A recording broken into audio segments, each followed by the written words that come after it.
What you see here serves as a stark reminder of the pain and agony inflicted on the residents of Bipegbe and B Godenu in the Hokwe municipality when on the 31st of August 2023 there was a clash between the police and some youth of these two communities, leading to the death of two of the youth.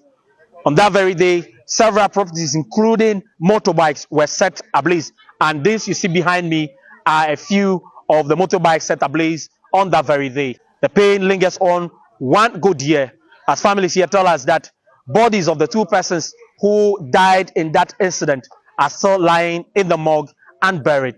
Delight Jamposu is a widow of one of the victims, Martin Afechi, aged 39.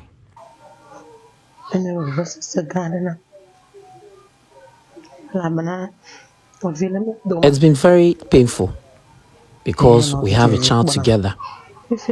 Sometimes the child asks of him, and I tell him he has gone to the farm and would return. Because while he was alive, he used to go to farm and sometimes came 2-3 days later. The other day, he came home to tell me that he saw a banner of the father in town.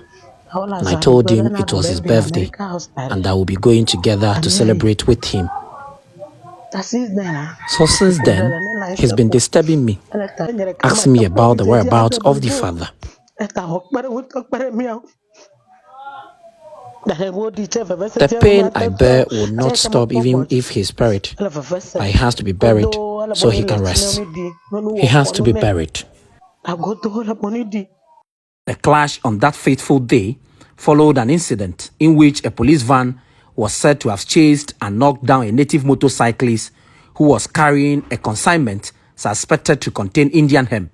Shortly after, the police vehicle was found in flames when the police officers returned to the scene, sparking a spontaneous confrontation between the police and youth of Godenu.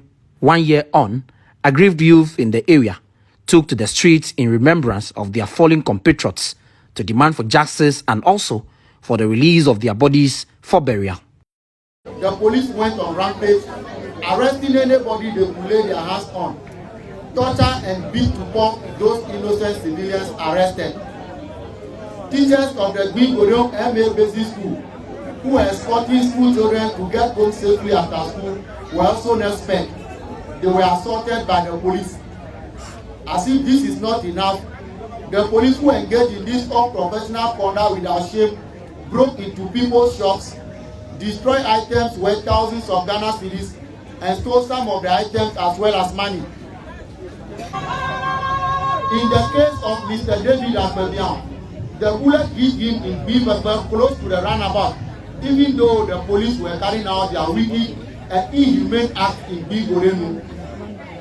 Bullets flew over Bipegbe and hit polytanks in Big Kelejo. Bullets landed on buildings in Bipegbe and Big Kelejo. This demonstrates the degree of the indiscriminate shooting by the police. Today marks exactly 1 year when the incident happened and the bodies are still lying in the morgue. Unfortunately, as we speak, we have not heard anything from the government or duty bearers, leaving the children, wives and families of the victims devastated and in pain. We are calling on the government and authorities to immediately address our concerns, which are: 1.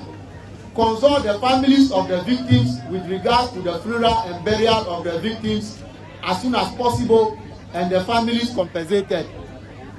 People's items and properties, including motorbikes that were burnt, cars that were damaged, monies as well as goods that were stolen, should be compensated.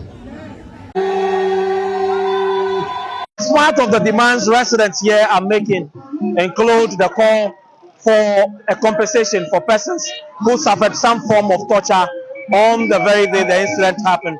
They are also asking for a full disclosure of the outcome of the investigation that were commenced immediately after that incident on August 31st, 2023. Reporting here from Bipegbe and 48 News, Faisal Abdul Idrisu.